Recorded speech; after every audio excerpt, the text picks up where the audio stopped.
Good afternoon, everyone.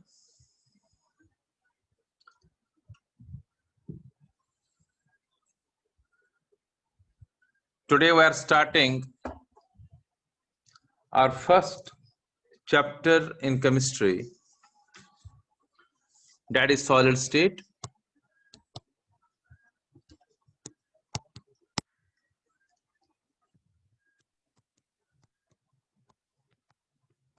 तीन marks chapter है ये। पहले मैं स्क्रीन शेयर करके दिखाऊंगा, then I can take your doubts in an interactive session using board also. Am I audible to everyone? Yes, sir. Yes, sir. Yes, sir. देखो बेटा, आप लोगों को पहले मुबारक हो, you are in class 12th और आज हम पहला क्लास हम ले रहे हैं केमिस्ट्री का। सॉलिड स्टेट है चैप्टर का नाम। 3 मार्क्स का चैप्टर है, 3 मार्क्स का चैप्टर है। जहां पर कोई दिक्कत होगी आपको आप बताइएगा। पहले 40 मिनट हम नॉर्मली स्क्रीन शेयर करके कराऊंगा और नेक्स्ट 20 मिनट्स में डाउट्स होंगे, उसमें डायरेक्ट बोर्ड यूज करूंगा। राइट? अब इसमें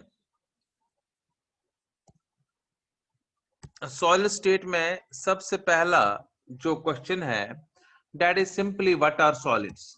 notes will be provided by the tutorial से आपको नोट्स मिलेंगे और I can drop notes at your doorsteps, वो भी हो सकता है, whichever is easier and convenient for you.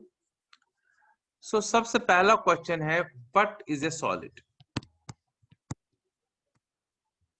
Solid क्या है? देखो बेटा, सॉलिड आपको पता है, क्लास 11th में भी हमने कहा था, जिन चीजों की डेफिनेट शेप और डेफिनेट वॉल्यूम होता है उनको हम सॉलिड्स बोलते हैं। राइट? ये हमें पता है, having definite shape and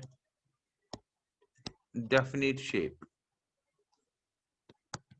and definite volume जिनमें होता है वो सॉलिड्स होते हैं। सिंपल, कोई मुश्किल नहीं।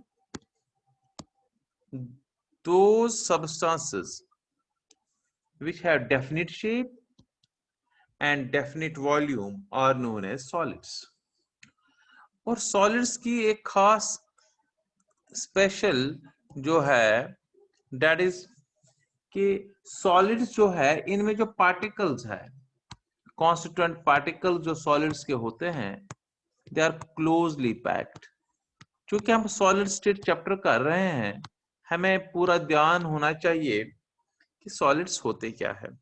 Constituent particles are closely packed in solids. Right? क्यों है क्लोजली पैक्ड? दूसरा पॉइंट है इसका। पहला क्या था? Definite shape and volume.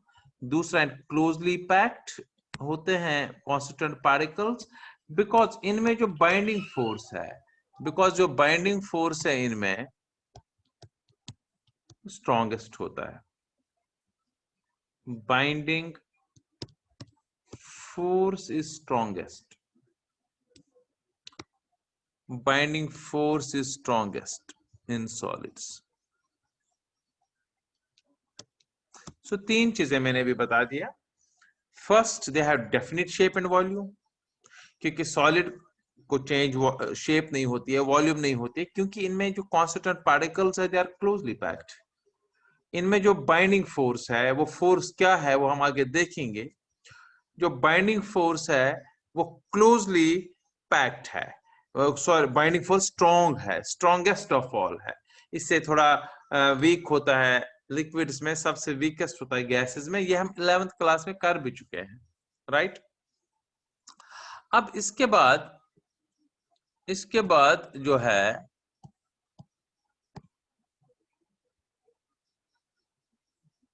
एक मिनट इसको मैं क्लियर करता हूं। यस, अब इसमें सॉलिड्स में ये in generally they are incompressible. There are some solids which can be compressed, ऐसे नहीं है।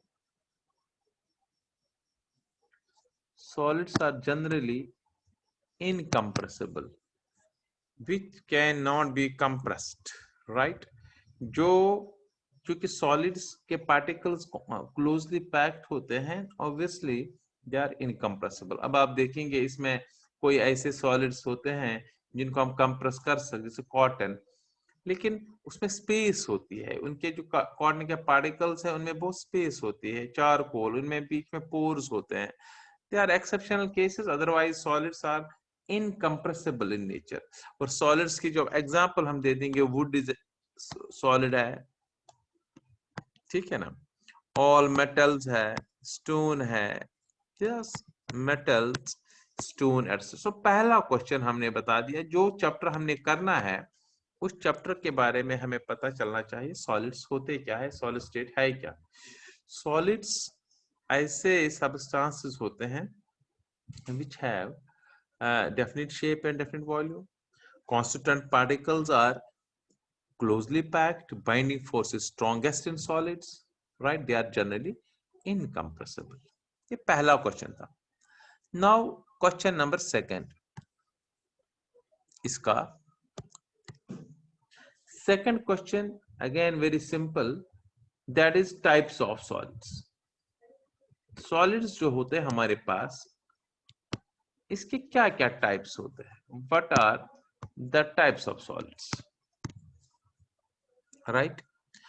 अब पूरे ध्यान से देख लो, सॉलिड्स जो होते हैं दे आर बेसिकली दो टाइप्स के होते हैं solids. First type is solid का जो है दैट इज एमॉर्फस सॉलिड, याद रहे, एमॉर्फस सॉलिड। और दूसरा होता है क्रिस्टलाइन सॉलिड। जितने भी सॉलिड्स हमारे अराउंड है, अगर आप अपने अराउंड देखेंगे, जितने भी सॉलिड्स हमारे अराउंड होते हैं ये दो टाइप्स के होते हैं, amorphous solids and crystalline solids. So इसका मतलब है जो सॉलिड स्टेट चैप्टर है इसमें दो टाइप्स है सॉलिड्स के, एमॉर्फस एंड क्रिस्टलाइन। इन्हीं को इस चैप्टर में हमने स्टडी करना होगा, ये सॉलिड्स। अब हम पहले देखेंगे ये amorphous solids क्या है। Let us take first amorphous solids. What are amorphous solids? देखो शॉर्टकट में बताता हूं, ऐसे सॉलिड्स जिनमें जो कॉन्स्टिट्यूएंट पार्टिकल्स है वो हैफजर्डली पैक्ड होते हैं, इनका कोई रेगुलर अरेंजमेंट होता नहीं है। We can say they have irregular arrangement of particles, irregular arrangement of particles, irregular arrangement of particles amorphous solids में। उसका क्या मतलब है, देखो मैं आपको बताता हूं, सपोज ये एक पार्टिकल है, ये दूसरा पार्टिकल है, ये तीसरा पार्टिकल, इनमें जो स्पेस है ये बराबर जितनी पहले दो के बीच में है, जैसे जितने यहाँ पर इन दो के बीच में है स्पेस, उतनी यहाँ पर है, उतनी यहाँ पर है। फिर अगर मैं और पार्टिकल्स नीचे लिखूं इसमें लाइक दिस, तो आप देख रहे हैं इसमें बराबर बराबर है। सपोज जितने यहाँ पर डिस्टेंस है, जितने यहाँ पर भी, जितने यहाँ पर है, जितने यहाँ पर है, इतने यहाँ, तो ये हो गया क्रिस्टलाइन सॉलिड, ये हो गया क्रिस्टलाइन सॉलिड। इसमें क्या है, इसमें रेगुलर अरेंजमेंट ऑफ पार्टिकल्स है, लेकिन हमें कौन सा करना है, हम कर रहे हैं, शाबाश, हम कर रहे हैं कौन सा वाला, एमॉर्फस सॉलिड। एमॉर्फस में इर्रेगुलर अरेंजमेंट होता है पार्टिकल का। सपोज यहां पर अगर एक पार्टिकल है, जस्ट ए मिनट, दूसरे से दिखाता हूं, अगर यहां पर एक पार्टिकल ये है, दूसरा पार्टिकल इसके बिल्कुल नजदीक है, तीसरा दूर होगा, फोर्थ और दूर होगा, ये तीन अगर ऐसे है, ये इधर ऐसे है, सिर्फ एक जगह पर जो अरेंजमेंट है वो दूसरी जगह पर नहीं है। आप देख लो, मतलब haphazard arrangement, irregular arrangement of particles. मान लीजिए अगर एक स्टूडेंट को मैं एक पार्टिकल मानूं, यहाँ पर अभी पता चलेगा आगे पार्टिकल्स होते क्या है। जब आप मॉर्निंग असेंबली में होते हैं तो वहां पर जब छुट्टी होती है, मान लीजिए वहां पर कोई अरेंजमेंट पार्टिकल्स का बच्चों का नहीं होता, दैट इज एमॉर्फस। लेकिन जब आप वही बच्चे जब प्रेयर के लिए बैठते हैं, लाइन में बैठते हैं, तो बराबर बराबर डिस्टेंस रखते हैं, उस टाइम उनका जो स्ट्रक्चर है वो क्रिस्टलाइन स्ट्रक्चर जैसा है, बिकॉज एक जगह पर जो अरेंजमेंट है पार्टिकल्स का है वही बार बार वैसा ही अरेंजमेंट है। हैफाजर्ड है, जब छुट्टी होती है तो कभी दो बच्चे एक साथ होते हैं, कभी तीन बच्चे होते हैं, कभी एक अकेले में जाता है, तो there is no proper arrangement, so ये इरेगुलर अरेंजमेंट होता है। So what are amorphous solids? पहला point, they have irregular arrangement of particles, इसको कहते हैं शॉर्ट रेंज अरेंजमेंट भी। शॉर्ट रेंज से क्या मतलब है? शॉर्ट में यहां पर है, फिर ये नहीं है, ये फिर अलग है, तो इसको कहते हैं इरेगुलर अरेंजमेंट और short range arrangement of particles, right. अब इसमें दूसरा पॉइंट बड़ा इंपॉर्टेंट अमॉर्फस का, ये पहला बताया मैंने, दूसरा पॉइंट है इसमें, जो अमॉर्फस सॉलिड्स है, अमॉर्फस सॉलिड में कोई प्रॉपर अरेंजमेंट नहीं है। मान लीजिए मैं क्रिस्टलाइन लेता हूं, लेट अस सपोज एक क्रिस्टलाइन पार्टिकल का अरेंजमेंट है जो मैं बना रहा हूं, देख लीजिए बराबर बराबर पार्टिकल का अरेंजमेंट है, जो पहले चार का है वही फिर दूसरे का, वही फिर और ये है क्रिस्टलाइन। मान लीजिए इस क्रिस्टलाइन सॉलिड को मैं हीट करता हूं, हीट करने से क्या होगा इसमें? जब हम इसको हीट कर लेंगे, स्ट्रांगली हीट करेंगे, पार्टिकल्स दूर जाएंगे, इवन पार्टिकल्स मेल्ट हो जाएंगे, ये पार्टिकल्स दूर दूर जाएंगे। फिर जब इनको हम कूल करने के लिए टाइम देते हैं तो ये अपने अपनी जगह पर फिर आते हैं, फिर क्रिस्टलाइन बन जाते हैं। मान लीजिए अगर मान लीजिए आप आयरन को मेल्ट करेंगे, इवन वेपर्स भी बनाएंगे, फिर उसको कूल डाउन करने के लिए टाइम दे देंगे, हर एक पार्टिकल अपनी अपनी जगह पर आ जाएगा। It will take some time, बहुत टाइम लगेगा इसको, लेकिन फिर क्रिस्टलाइन बनेगा। लेकिन जरा सोचिए, मैंने इस क्रिस्टलाइन सॉलिड को हीट किया, मेल्ट किया, पार्टिकल्स दूर दूर गए, राइट, लेकिन मैंने इसको अचानक से कूल डाउन किया, अचानक से इसका टेम्परेचर डाउन कर दिया, तो पार्टिकल जहां थे वहां पर रहेंगे, अब वो अपनी जगह पर नहीं आएंगे। मान लीजिए आप क्लास में बैठे हैं बच्चे, क्लास में बैठे हैं बच्चे, ये क्रिस्टलाइन सॉलिड है, पूरा अरेंजमेंट है, गैप है, पूरा सब कुछ सही है, क्रिस्टलाइन सॉलिड है। मैं आपको बता रहा हूं चलिए आप खेलने के लिए जाते हैं बाहर, मान लीजिए मैंने हीट किया, बाहर किया सब बच्चों को, फिर मैं बच्चों को बोल रहा हूँ चलिए आप क्लास में, तो आराम से आएंगे, अब बच्चे अपने अपनी जगह पर अपने जगह, फिर वैसे क्लास बन जाएगा जैसे पहले था, फिर क्रिस्टलाइन बनेगा। लेकिन अगर मैं आपको ग्राउंड में लेके फिर आपको बता रहा हूँ एक सेकंड में अपनी जगह पर आ जाओ, एक सेकंड के बाद जो जहां पर होगा वहीं पर रुकेगा, तो फिर आधे क्लास में पहुंच जाएंगे, आगे उससे पहले होंगे, आधे ग्राउंड में होंगे, तो ये हैफाजर्ड बन जाएगा। कहने का मतलब ये है, अगर हम क्रिस्टलाइन सॉलिड को हीट करने के बाद अगर उसको सेटल डाउन का मौका नहीं दे देंगे, एब्रप्टली कूल करेंगे, तो वो अमॉर्फस बनेगा। तो ये दूसरा पॉइंट है, अमॉर्फस सॉलिड हम क्रिस्टलाइन से बना सकते हैं, कैसे? Abruptly, by abruptly cooling its melt, abruptly cooling melt. अगर हम एब्रप्टली कूल करेंगे इट्स मेल्ट, किसका मेल्ट? क्रिस्टलाइन सॉलिड का मेल्ट। मेल्ट का मतलब मोल्टन स्टेट। और वेपर्स, वेपर्स अगर बना रहे हैं उनको एब्रप्टली हीट करेंगे, मान लीजिए फ्रिज में रखेंगे, तो कोई क्रिस्टलाइन नहीं बन सकता है। आपको जब क्रिस्टल्स बनाने भी है प्रैक्टिकल में, आपको जब हम हीट करके देते हैं, फिर हम बताते हैं आपको क्रिस्टल्स बनेंगे दूसरे दिन, तो फिर दूसरे दिन क्यों? क्योंकि रात को हम कूल डाउन करने के लिए रखते हैं, तो 12 घंटे में वो स्लोली स्लोली अपनी जगह पर आ जाते हैं। अगर उसी टाइम हीट करने के बाद फ्रिज में रखेंगे तो कोई क्रिस्टल नहीं बनेगा, क्योंकि एब्रप्टली कूल होगा, जो पार्टिकल जहां है वहीं पर रहेगा। ये दूसरा पॉइंट है। All crystalline solids can be converted into amorphous solids by cooling its melt or cooling its vapors abruptly. This is second very important point amorphous solid का। पहला क्या बताया था मैंने? फर्स्ट पॉइंट था सिंपल कि they have irregular arrangement of particles. दूसरा क्या बताया? इरेगुलर अरेंजमेंट ऑफ पार्टिकल्स बताया पहला। दूसरा, हम क्रिस्टलाइन से हम बना सकते हैं amorphous by cooling its melt और cooling its vapors abruptly. तीसरा बड़ा महत्वपूर्ण पॉइंट है, they don't have sharp melting points. They do not have sharp melting points. ये इसके फीचर्स भी है, they do not have sharp melting points. कहने का मतलब है, शार्प मेल्टिंग पॉइंट का मतलब जो amorphous solids है, इनका they melt over a range of temperature, they melt over a range of temperature. Right.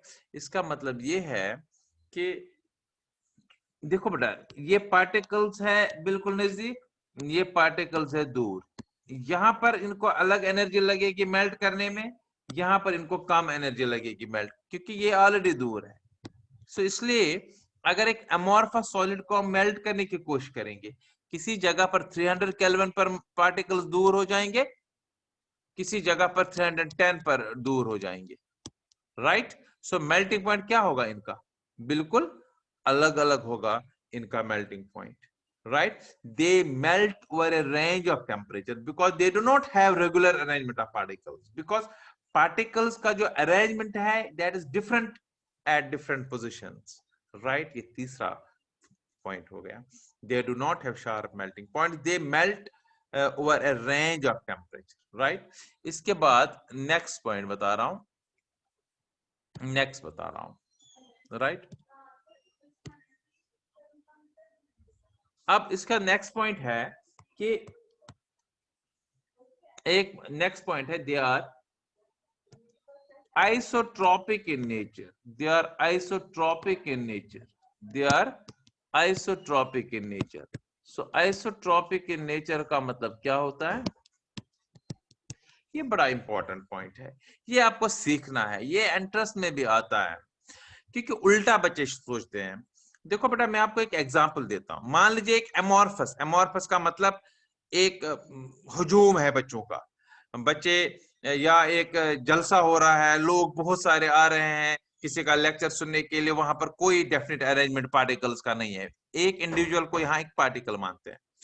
अब मान लीजिए आप बीच में फंसे हुए हैं, लोगों के बीच में, आपको बाहर निकलना है, आप किसी जगह से बाहर नहीं निकल सकते हैं, क्योंकि हर साइड आपको पार्टिकल्स ही पार्टिकल मिलेंगे, लोग ही लोग मिलेंगे। ऐसे ही होता है। सपोज ये एक पार्टिकल है यहाँ पर, let us suppose this A particle here, तो इसके अराउंड जो पार्टिकल्स होंगे, और पार्टिकल्स के अराउंड होंगे, वो हर साइड हैप्पैज़र्डली होंगे, हैप्पैज़र्डली, कोई इसमें परफेक्ट अरेंजमेंट नहीं है। तो इसको यहां से जाएगा पार्टिकल है, यहां से जाएगा पार्टिकल है, यहां से हर साइड में पार्टिकल है।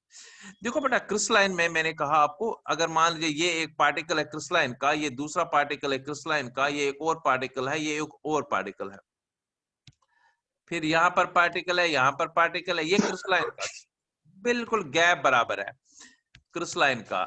जैसे लाइन में आप बैठे हैं, स्कूल में प्रेयर में बैठे हैं, ये क्रिस्टलाइन सॉलिड जैसा।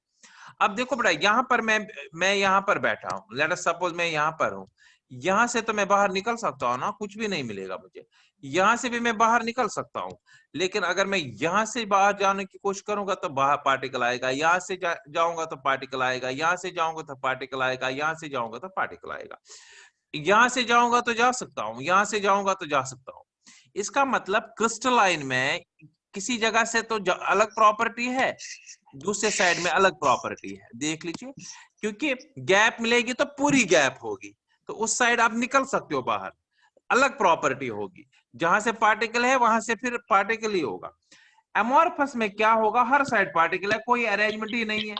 तो इसका मतलब है एमोर्फस में प्रॉपर्टी जो फिजिकल होती है, याद रखेगा, physical properties like mechanical strength, like refractive index and like conductivity, वो सेम इन ऑल डायरेक्शंस होती है। यहां बच्चे उल्टा सोचते हैं, यहां बच्चे बोलते हैं ये किस में होगा, ये क्रिस्टलाइन में होगा, नहीं, ये एमोर्फस में है। क्रिस्टलाइन में properties different in different directions है, बिकॉज किसी जगह से गैप है तो गैप पूरी है। जैसे आप देखते हो जब प्रेयर पढ़ने के लिए जाते हैं तो टीचर्स बीच के लाइन में से निकलते हैं, बाहर घूमते रहते हैं, क्योंकि वहां से अलग प्रॉपर्टी है, और जहां से बच्चे हैं वहां से नहीं जा सकते हैं, वहां अलग प्रॉपर्टी है। इसको कहते हैं आइसोट्रोपी, याद रहे। एक क्वेश्चन आता है सीबीएसई में, ऐसे आएगा क्वेश्चन, कोई सॉलिड है जिसकी mechanical strength same in all directions है, बताओ वो कैसा सॉलिड है, वो सॉलिड एमोर्फस है, because amorphous solids have same physical properties like mechanical strength, like refractive index, and like conductivity in all directions, right? While as in crystalline solids, these physical properties are different in different directions, correct? ये था amorphous solids। अगर मैं अब amorphous solids का बताऊं, बताइए amorphous solids क्या है, तो चार चीजें मैंने बताई। पहला, they are they have irregular arrangement of particles. दूसरा, a crystalline solid can be converted into amorphous solid by cooling its melt or its vapors abruptly. तीसरा, they do not have sharp melting points, or rather they melt over a range of temperature. Fourth बताया, they are isotropic in nature, that is their physical properties like mechanical strength, like refractive index, like conductivity are same in all directions. Remember, same in all directions, different नहीं, क्योंकि हर side similar particles है, हैफाजर्ड है हर side, जैसे जो बैठे हैं बीच में लोग है हर साइड से, तो same in all directions, right. और लास्ट प्रॉपर्टी है अमॉर्फस सॉलिड्स की, दे आर नॉट क्लीव्ड, याद रहे, they are not cleaved along a definite plane, along a definite plane। इसका क्या मतलब है, अब ये हमें समझना है। देखो ध्यान से, अभी मैंने कहा, मैं लेट अस सपोज मैं लेता हूं क्रिस्टलाइन सॉलिड, अगर ये पार्टिकल है, ये पार्टिकल है, ये पार्टिकल है, ये पार्टिकल, आगे हम स्ट्रक्चर देखेंगे समझ भी आ जाएगा। ये क्रिस्टलाइन सॉलिड है पूरा, जैसे एक जगह पर पार्टिकल का अरेंजमेंट है, वही दूसरी जगह वो रिपीट हो रहा है। अब जरा ध्यान से देख लीजिए, अगर मुझे इसको तोड़ना है तो मैं यहाँ पर बीच में से एक प्लेन डाल रहा हूँ यहाँ से, तो बिल्कुल आधा यहाँ जाएगा, आधा यहाँ जाएगा, तो कोई चिंता ही नहीं, क्योंकि जो गैप यहाँ पर मिल गई मुझे, यहाँ पर गैप होगी, वही नीचे भी होगी, वही और नीचे भी होगी, क्योंकि एक जगह जो गैप है वही दूसरी जगह पर भी होगी, तीसरी लेयर में भी होगी, फोर्थ लेयर में भी होगी, क्योंकि क्रिस्टलाइन है। सो क्रिस्टलाइन सॉलिड्स को हम तोड़ सकते हैं, बीच में क्लीव कर सकते हैं, डेफिनेट प्लेन डाल सकते हैं, x axis, y axis, z axis, जहां से भी गैप मिलेगी हमें, जैसे यहां से गैप मिले, देखो बराबर बराबर हर साइड गैप है। लेकिन यही चीज अगर हमने क्या करना है, यही चीज देखो यहाँ पर मान लीजिए मैं अमॉर्फस बता रहा हूँ, हैफाजर्ड अरेंजमेंट, कोई प्रॉपर अरेंजमेंट नहीं है, तो यहां से मैं गैप देख रहा हूँ, सपोज यहां से मैंने गैप देख ली, मैं इसे इधर से को तोड़ना चाहता हूँ यहाँ से यहाँ के, लेकिन आगे पार्टिकल आ रहा है, तो आगे पार्टिकल से ये गैप फिर इधर से आएगा, फिर तो इधर से आ सकता है, फिर इधर आ सकता है, इधर आ सकता है, टूटेगा ये भी, लेकिन डेफिनेट प्लेन नहीं, पूरा एक्सिस नहीं। क्रिस्टलाइन में क्या था, पूरा एक्सिस, एक जगह, अगर यहां पर मैं यहां से ये पूरा यहां से यहां आ जाए, राइट। सो इसका क्या मतलब है, इसका मतलब ये है कि amorphous solids are not cleaved along the definite plane, while as these are cleaved, while as these crystalline solids are cleaved along a definite plane, right? You are understood? This is these are features of amorphous solids। अब example दे देंगे last में, examples क्या है, examples क्या है, what are the example, जैसे would है, would is an amorphous solid, charcoal is an, याद रहे, charcoal is an amorphous solid, coal is an amorphous solid, right? Coal is an amorphous of plastics, polymers, they are amorphous solid, glass is an amorphous solid, right? So examples of amorphous solids are all plastics, glass, wood, charcoal, coal, etc. क्यों? क्योंकि इनमें irregular arrangement of particles है, they are not cleaved along a definite plane, they are isotropic in nature, their physical properties are similar in all directions, और मैंने क्या कहा था, they have irregular arrangement of particles है, and they do not have sharp melting points, they melt over a range of temperature, right? ये पहला बताया मैंने amorphous solids क्या है। अब क्वेश्चन है, इसमें मान लीजिए क्वेश्चन आएगा कि एक सॉलिड है जो मेल्ट करता है 300 to 310 केल्विन के बीच में, करेक्ट, और इसकी जो रिफ्रैक्टिव इंडेक्स है, it is same on all directions. What is the solid? It is an amorphous solid, right? ये एक amorphous solid है, करेक्ट। अब इसके बाद नेक्स्ट है क्रिस्टलाइन सॉलिड।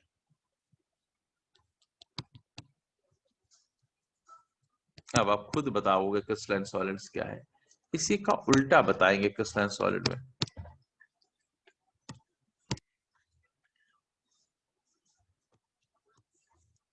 राइट, अब मुझे बताइए क्रिस्टलाइन सॉलिड्स में सबसे पहला पॉइंट जो है रेगुलर अरेंजमेंट ऑफ पार्टिकल्स, उधर क्या था इरेगुलर, यहाँ पर रेगुलर अरेंजमेंट ऑफ पार्टिकल्स। दूसरा पॉइंट बताओ definite melting point, sharp melting point. अगर कोई एक जगह पर जितनी एनर्जी निकल लगेगी पार्टिकल्स को दूर करने में, वो दूसरी जगह पर भी लगेगी, शार्प मेल्टिंग पॉइंट्स। राइट, और तीसरा जो है वो मैंने दिया cleaved along a definite plane, cleaved along a definite plane, unlike amorphous solids. And next one is they are anisotropic in nature. What do you mean by anisotropic? बताइए, इनकी physical properties like mechanical strength, like we can say refractive index and conductivity, they are different in different directions. Right, this is what are amorphous solids, what are crystalline solids. और crystalline solids के example जो है all metals, metals ले लो, copper sulfate 5 times water, 5 times water is very important, that is water of crystallization. Potash, alum, जो भी हमें पढ़ना आपके NaCl, rock salt, ZnS, zinc sulphide, ये सारे के सारे क्रिस्टलाइन सॉलिड्स होते हैं। Right, metals, alloys, they are crystalline solids. So पहला क्वेश्चन, दूसरा क्वेश्चन था, पहला क्वेश्चन मैंने क्या बताया, व्हाट आर सॉलिड्स, दूसरा बताया what are types of solids, तीसरा बताया what are amorphous solids, and next बताया मैंने व्हाट आर क्रिस्टलाइन सॉलिड्स। अगर क्वेश्चन आएगा a solid, कोई भी सॉलिड होगा, लिखा a solid A has sharp melting point and is cleaved along a definite plane, बताइए कौन सा सॉलिड है ये? Crystalline solid. Yes, you are right, crystalline solid है। बेटा 10 मिनट के बाद जब ये क्लास जो फिर रिजॉइन करके मैं थोड़ा सा आपके क्वेश्चंस भी ले लूंगा, अभी 10 मिनट और है। अब ध्यान से सुनिए, अब इसके बाद मैं कुछ क्वेश्चंस बताऊं, जैसे नाइलॉन 66 बताइए, बताइए नाइलॉन 66 क्या होगा, क्रिस्टलाइन सॉलिड या amorphous solid? Is a plastic, amorphous, solid. Very good, it is amorphous solid, शाबाश। अच्छा, नेक्स्ट मैं बताता हूं, जैसे ग्लास, बताइए ग्लास कौन सा सॉलिड है? amorphous solid। Right, it is amorphous solid, बहुत अच्छा। अच्छा मुझे बताओ, नेक्स्ट बता रहा हूं मैं, सिन्नाबार, सिन्नाबार, सिन्नाबार होता है HgS, HgS, ZnS, crystalline, हाँ ये क्रिस्टलाइन सॉलिड है, बहुत बढ़िया। पहले दो अमॉर्फस। अच्छा टेफ्लॉन, टेफ्लॉन होता है नॉन स्टिक किचन वेयर में लगता है, it's a plastic, it's a special plastic, it is again amorphous solid, बहुत अच्छा, बहुत बढ़िया। अब मुझे बताइए gold, gold it's a metal, crystalline, good, it's a crystalline solid, बहुत अच्छा, gold is a crystalline solid. Steel, it is an alloy, alloys are crystalline crystalline, solids, ठीक है। अच्छा tin stone, tin stone, tin की stone है, stone, tin stone का मतलब SnO2, जो कंपाउंड फॉर्मेशन में है ना, वो नॉर्मली वो क्रिस्टलाइन सॉलिड्स होते हैं, करेक्ट। जिंक ब्लेंड, क्वेश्चन आए हुए हैं, zinc blende, ZnS, again it is a crystalline solid, crystalline solid, correct. अच्छा एक क्वेश्चन बताता हूं यहां पर, आप ध्यान से सुन लीजिएगा। A solid melts between 400 to 405 Kelvin. A solid melts between 400 to 405 Kelvin. It is not cleaved along a definite plane. It has similar refractive index in all directions. Name the solid. Amorphous solid. Not cleaved along the definite and cleaved, और इसमें same direction में property है, so it is amorphous solid. Right? Amorphous. Correct. अब what are the different types of,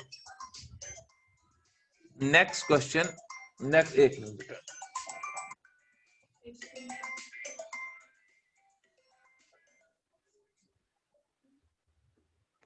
now what are the different types of,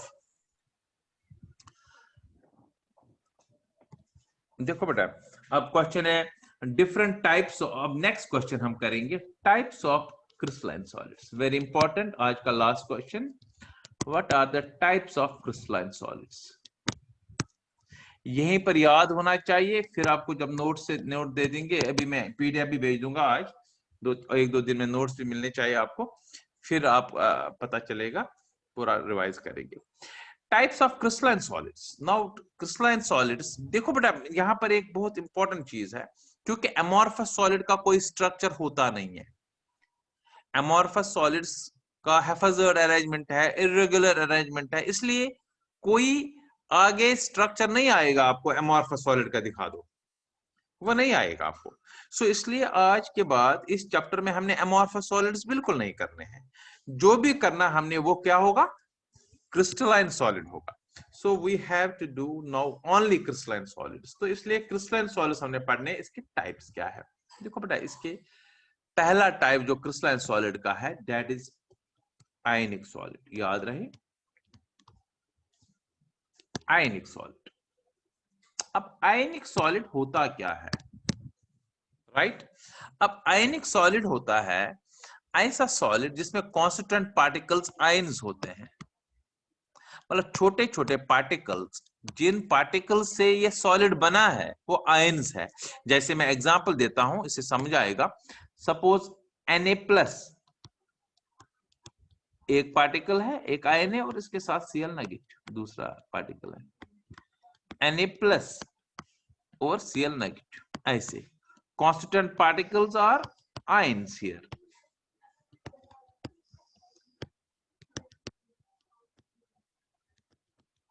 right?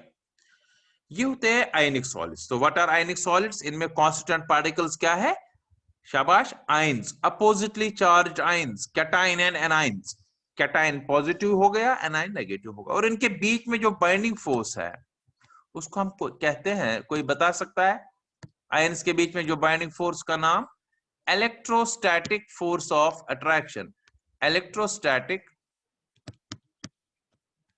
Force of attraction, right? Electrostatic force of attraction is the binding force in ionic solids.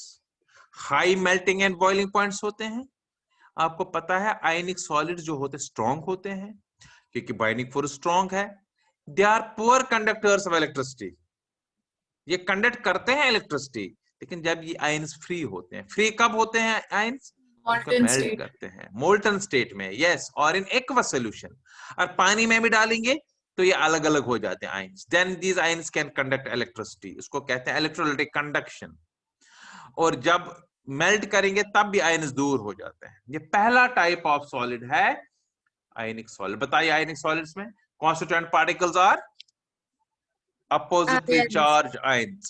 What is the binding force? Binding force is electrostatic force of attraction. And remember, they are strong, they have high melting and boiling points, they are good conductor of electricity only in molten state or in aqueous solution. Right? ये first type. Now, second type is covalent solids.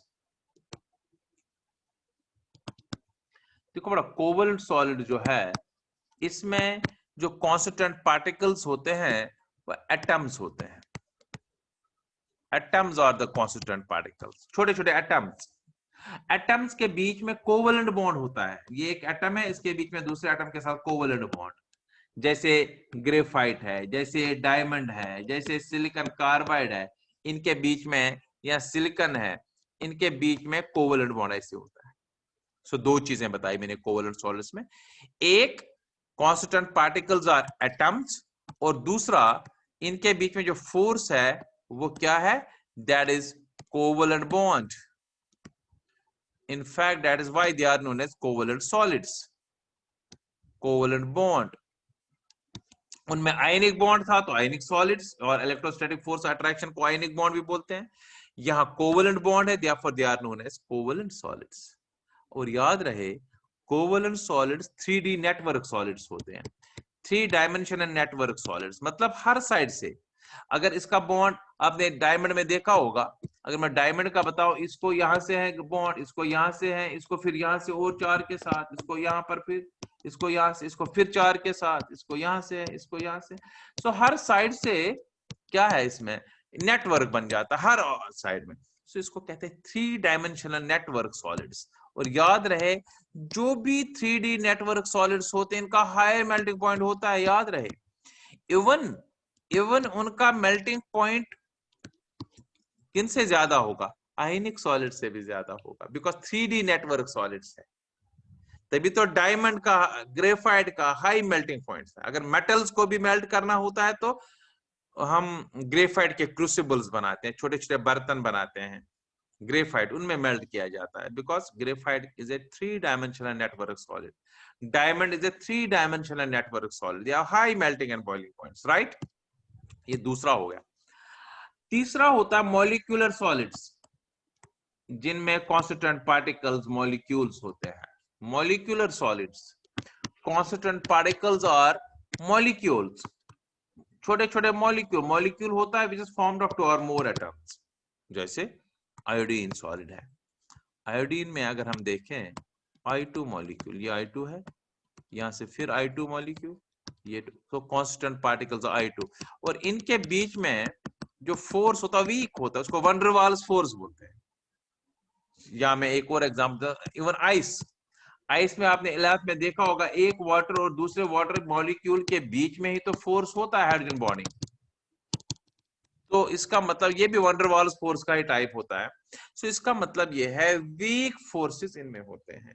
One der Waals force are weakest of all forces. ठीक है, तो तीसरा ये होगा.